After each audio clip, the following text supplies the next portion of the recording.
ഇത് അൽഫോൺസ് മാങ്ങ. അൽഫോൺസ് മാവിൻ്റെ മാങ്ങയാണ്.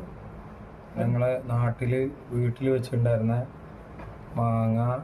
മാവിൻ്റെ രണ്ടാമത്തെ പഴമാണിത്. കഴിഞ്ഞ കൊല്ലം ഒരെണ്ണം ഉണ്ടായി, ഇക്കൊല്ലം ഒരു മാങ്ങ ഉണ്ടായിരുന്നു. അങ്ങനെ ഞാൻ വരുന്നവരെ ഉമ്മ കാത്തു വെച്ചിട്ട് എന്നോട് കൊണ്ടുപോയിക്കോളാൻ പറഞ്ഞ് ഞങ്ങൾ വന്ന് ആ 3-ൻ്റെ അന്ന് ഇത് പഴുത്തെടുക്കുന്നു. ഇത് മുറിക്കുകയാണ്. അവളും ഉമ്മ കഴിച്ചില്ല. 2 മാങ്ങ ഉണ്ടായതും ഉമ്മ കഴിക്കാണ്ട് എനിക്ക് എന്നെ കൊടുത്തയച്ചു. ഉമ്മ കൊണ്ടുപോയിക്കാൻ മോൻ തന്ന മോൻ വെച്ചതല്ലേ എന്ന് പറഞ്ഞിട്ട്. അങ്ങനെ ഞാൻ, ആശി, വെച്ചുമോന്, വാവച്ചു, വാവുട്ടി എല്ലാവരും കൂടി വട്ടിട്ട് നിന്നിട്ട് ഞങ്ങളിത് ചെത്താണ്.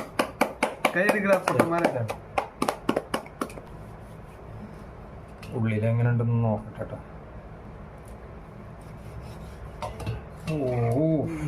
ഗംഭീര സാധന, ഗംഭീര സാധന.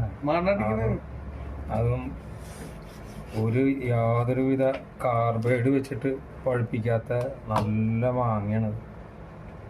നല്ല ഒറിജിനൽ അൽഫോൺസ് മാങ്ങയാണ്.